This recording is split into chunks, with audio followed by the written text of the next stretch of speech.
So as we get to the close of this conference, I would like to invite Lucas Papademos to offer his closing remarks.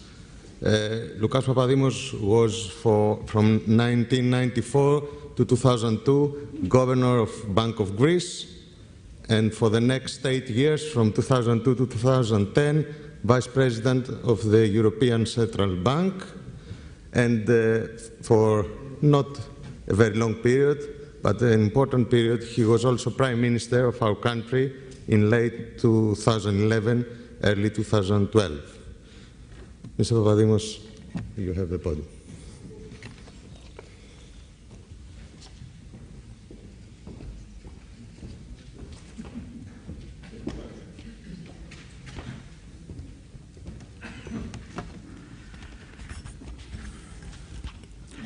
Good evening. Given the time, I could have said good night, but I wouldn't like to be interpreted as an invitation for you to leave, and I wouldn't like that. But let me start by first thanking the organizers for inviting me to this important event, which focuses on such a topical and significant theme. I'm very pleased to join in this forum outstanding colleagues and good friends, and to address a distinguished audience. I was asked to provide some general remarks on the topic of this meeting, and also to address one or two specific issues that were discussed in earlier sessions. In my remarks, I will focus on two general issues regarding the attainment of strong and durable growth in Greece. First, the appropriate strategy and policies to achieve these objectives, and then certain conditions, actions, and institutional changes which are required for the effective implementation of these policies. And in doing that, I will also address existing bottlenecks to achieving stronger and durable growth. Secondly, I would like to share some thoughts with you on one of the issues that was discussed earlier this evening, and this is how the significance of innovation and entrepreneurship in fostering growth in Greece, and in particular the role of both the public policy and the private sector initiatives in promoting innovation and making the Greek economy globally competitive.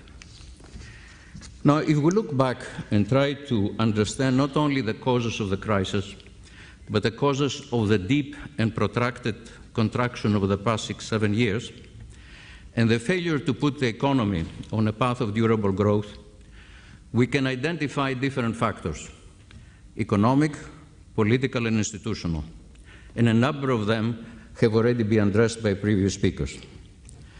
But looking ahead, which is what I would like to do, with the benefit of past experience, I will argue that the growth strategy in Greece will be successful in achieving these objectives if it meets 4 criteria and has 3 essential components.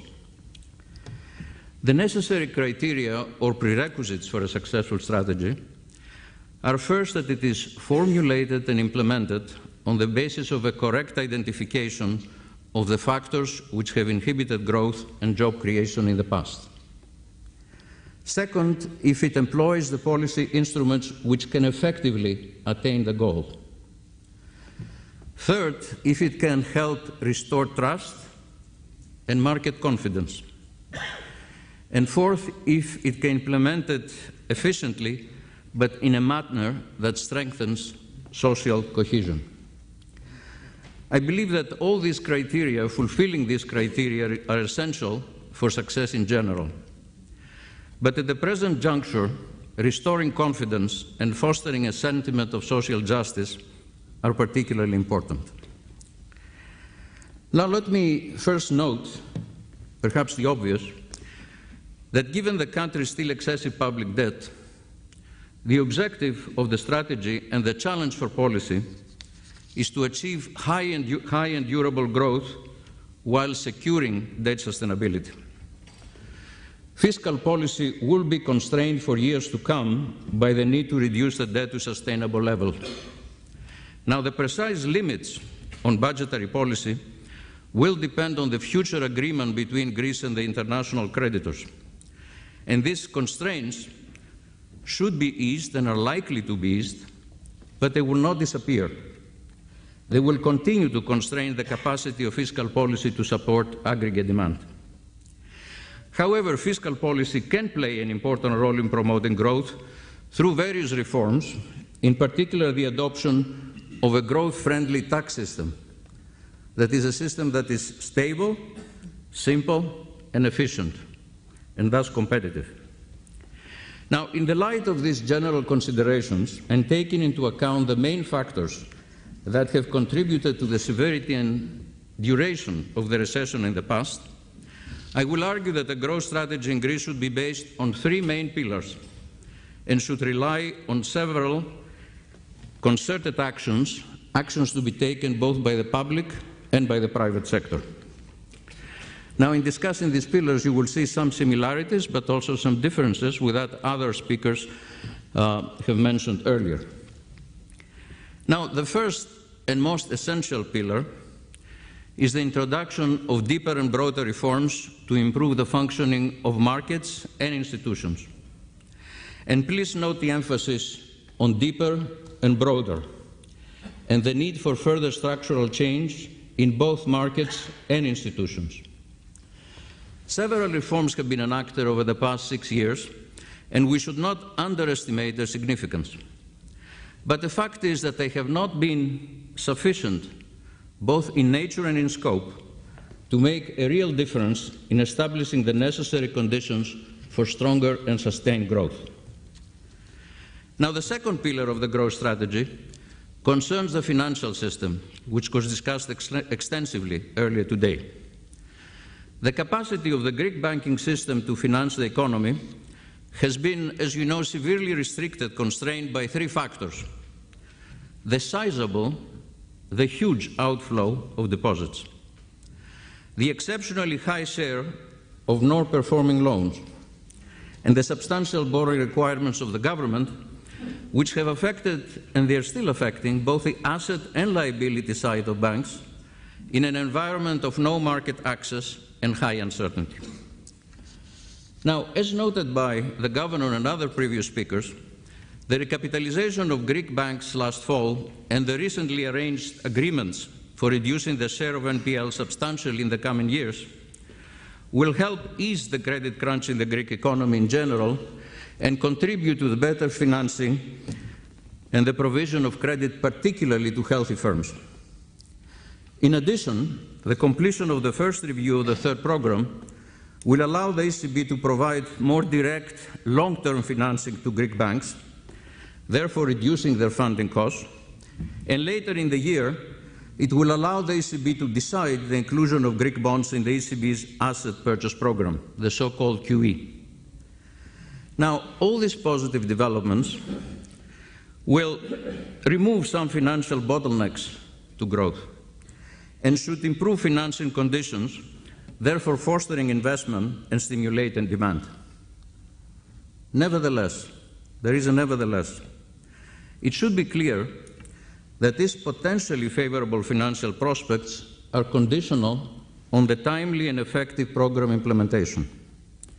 Moreover, a substantial improvement in the financing of Greek firms that can support stronger and sustained economic growth will crucially depend on two more developments: a significant increase in confidence, I would say a significant and permanent increase in confidence and reduction in uncertainty, which can lead to a reflow of deposits into the banking system, and second, a major improvement in the financing of small and medium-sized firms, which account for almost 90% of Greek enterprises. Increasing the availability and lowering the cost of SMS credit, of the credit to the SMS, should be a key priority. And more generally, I would say there is a clear need, and I believe there is a reasonable, ample scope to advance other forms of financing to the private sector, especially to the SMEs. Now, the third pillar of the growth strategy involves policies that can stimulate aggregate demand directly over the short and medium term.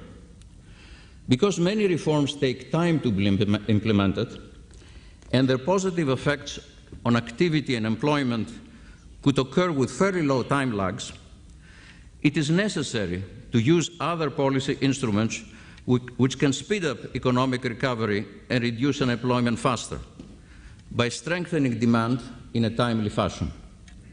And this is also important for improving market sentiment and public expectations in the near term, which would also provide further boost to spending and activity. Now, several such policies are available and can be implemented in principle. I have no time to elaborate, but let me remind you that the recent Juncker plan for a substantial increase in public investment at the European level, although it is relatively small, but provides an important mechanism for increasing investment in Greece in a way which can have positive effects both on aggregate demand in the short and medium term and also on the aggregate supply over the longer term. Now, ladies and gentlemen, you may justifiably ask, can such a growth strategy with the three pillars that I outlined be implemented effectively and efficiently under the present circumstances and yield the expected benefits? And how can we overcome the obstacles and break the bottlenecks which have prevented taking the necessary steps to achieving sustainable growth in the past? And many bottlenecks and obstacles were really highlighted in the previous meetings. Let me highlight certain conditions and institutional changes necessary for a successful implementation of the program, and I will focus only on three. First, I believe it is essential that the reforms and policies associated with the three pillars are implemented not only effectively, which is obvious, but also simultaneously. If this is done, they will have mutually reinforcing effects on activity and employment through a variety of channels, including confidence and expectations, and will bring the economy faster to a path of durable growth.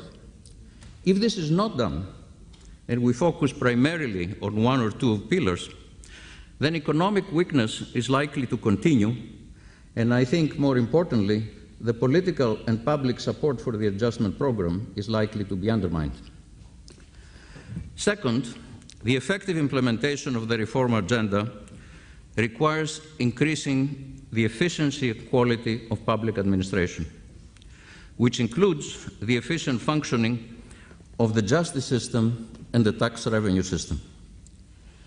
This will require, among other things, an operational framework that assesses and rewards effort, diligence, and excellence in the performance of tasks.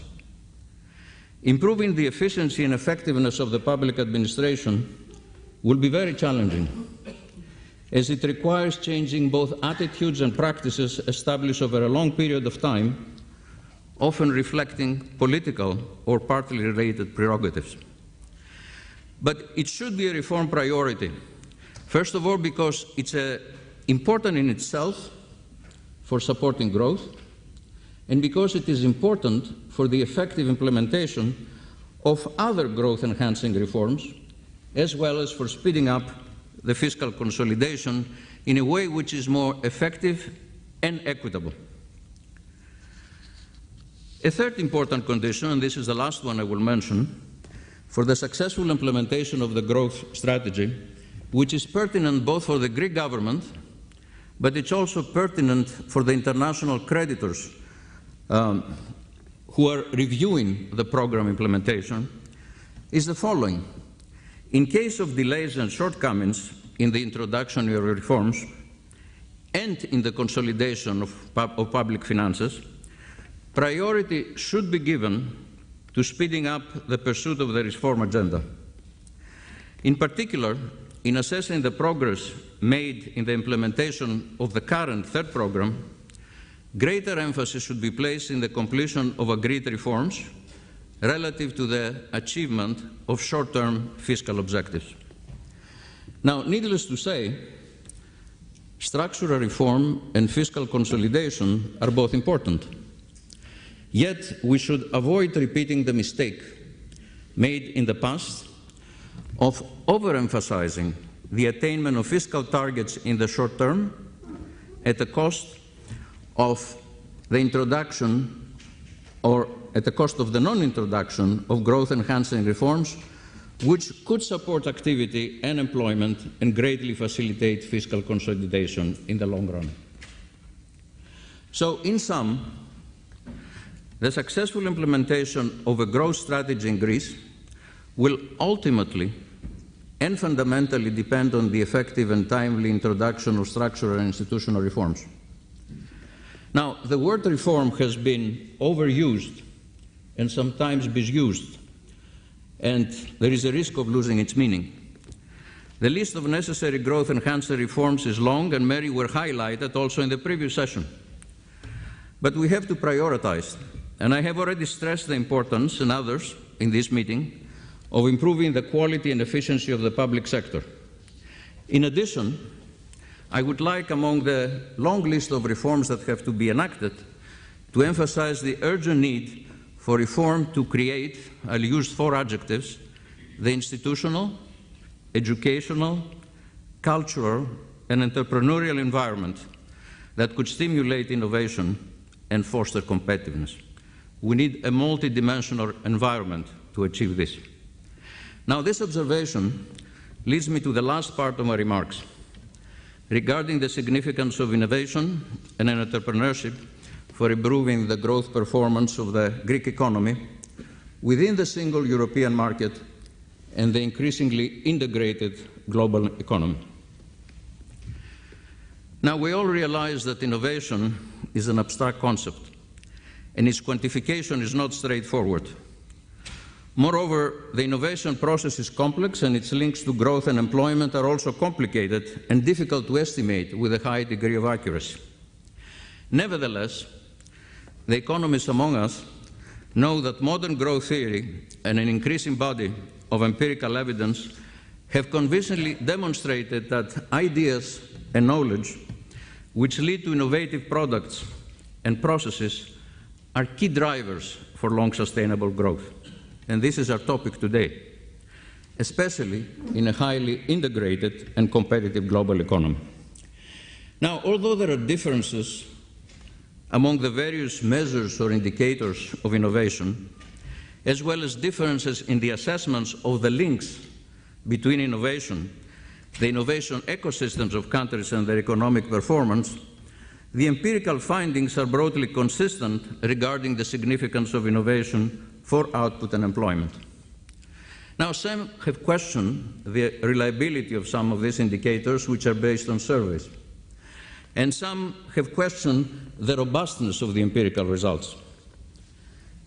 My view is that in interpreting the empirical results on this subject, we should recall the saying that if it walks like a duck, swims like a duck, and quacks like a duck, it probably is a duck.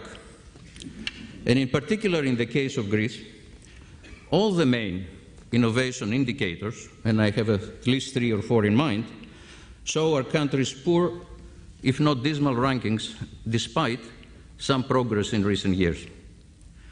Hence, the need for further significant and rapid improvement is obvious.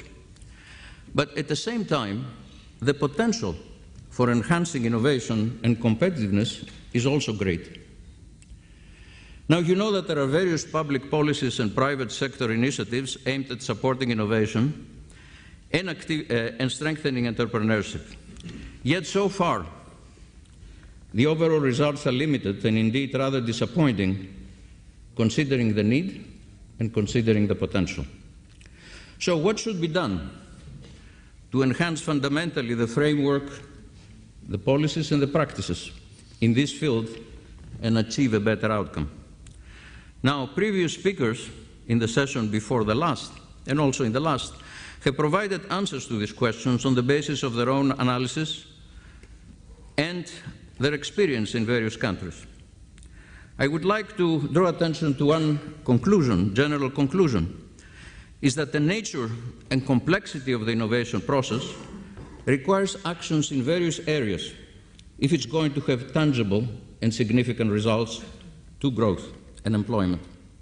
For example, increasing innovation in research and increasing spending on research and development or increasing subsidies to innovative firms are necessary elements of a policy to stimulate innovation, but it is not likely to be sufficient for creating products and processes that will lead to an expansion of aggregate output unless it's accompanied by other policies and actions that can contribute to such an outcome.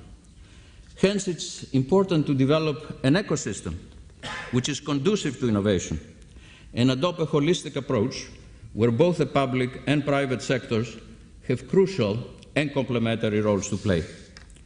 Now, turning to the case of Greece, several actions are necessary to develop an ecosystem that stimulates and fosters innovations, including, and some of the things I will say, they were mentioned either earlier today in the previous session or the one before. Some of the actions that are necessary is first removing bottlenecks or barriers resulting from complex and rigid regulations, inefficient bureaucracy, protection of patents and protection of investors, misallocation of subsidies, as well as a complicated tax code. Second, increasing public but also company spending on R&D, raising the quality of scientific research institutions, enhancing professional education and training, expanding and strengthening, I think this is particularly important, the collaboration between universities and enterprises, and then providing more and new forms of funding to startups and innovative firms. Now, some of these actions that I mentioned obviously lie in the realm of public policy and require actions of the state, which currently faces budgetary constraints, but at the same time it can remove the various obstacles it has created and also use more effectively EU funds.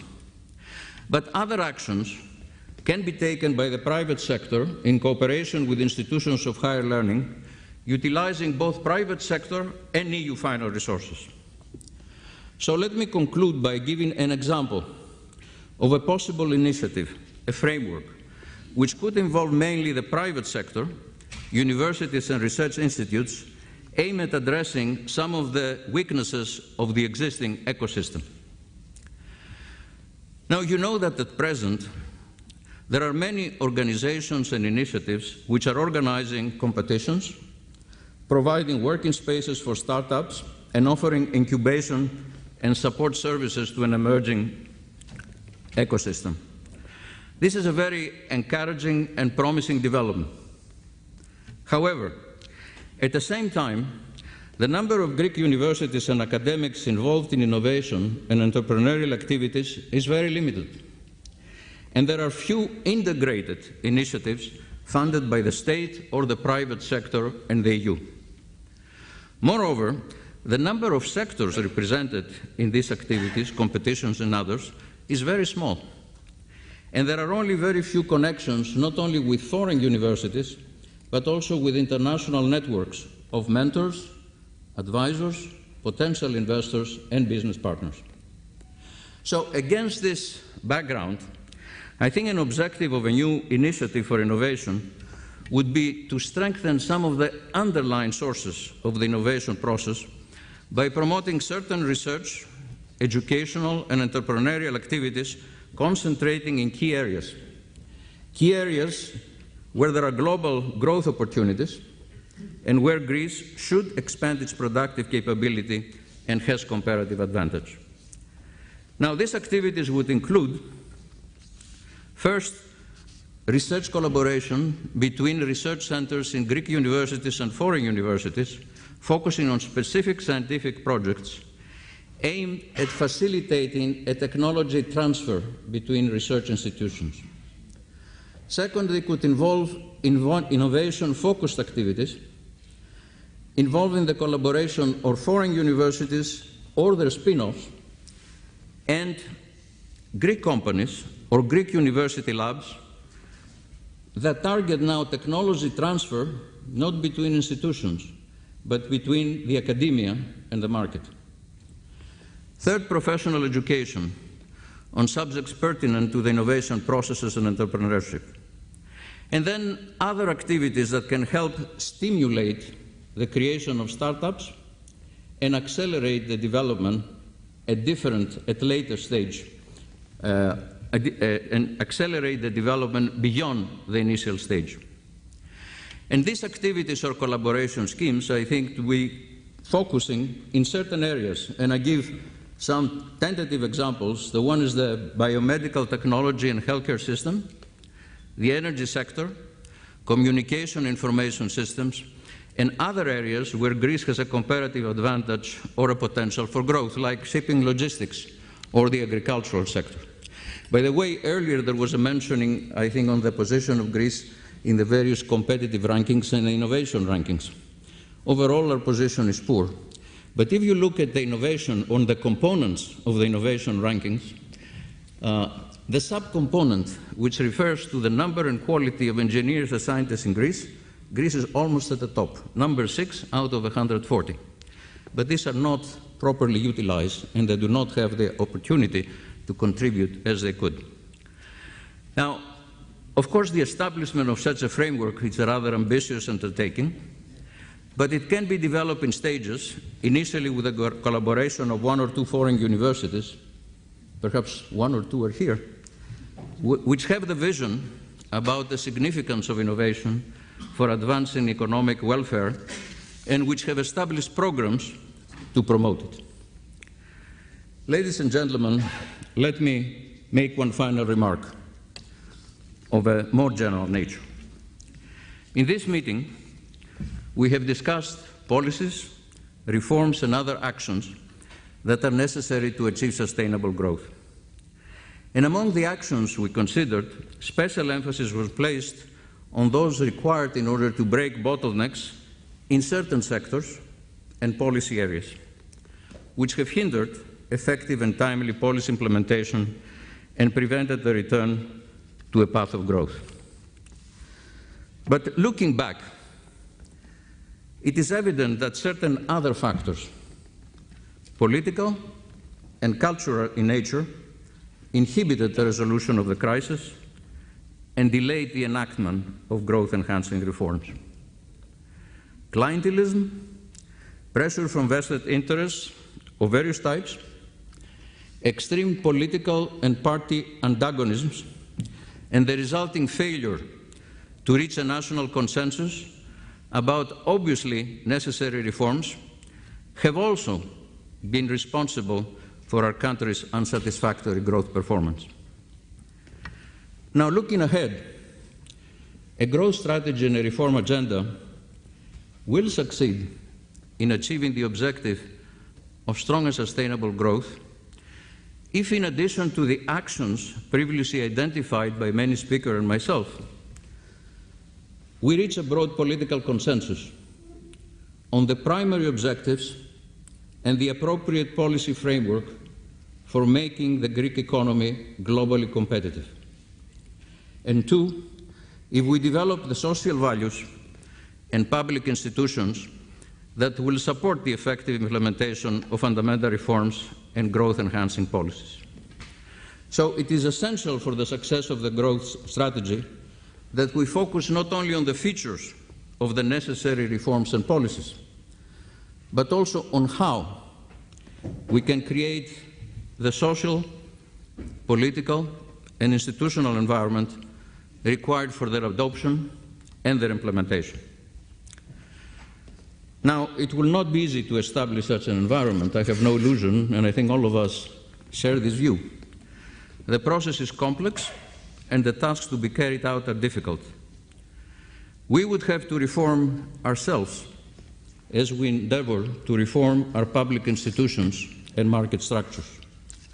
In particular, we would have to contain populism and party antagonism and rely more on pragmatism and political cooperation. We would have to check clientelism and the influence of vested interests, and we would have to drastically reduce the ratio of words to actions in public life. And this ratio of words to actions is way above the country's debt ratio.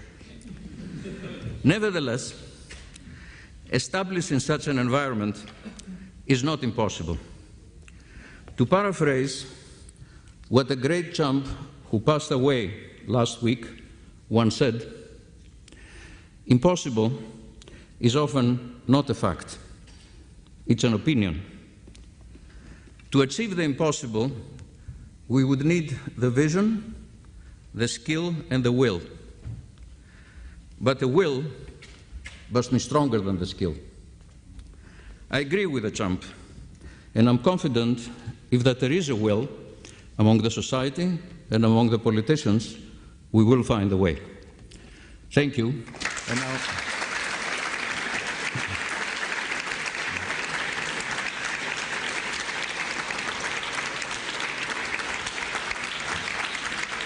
can I say now good night? Okay.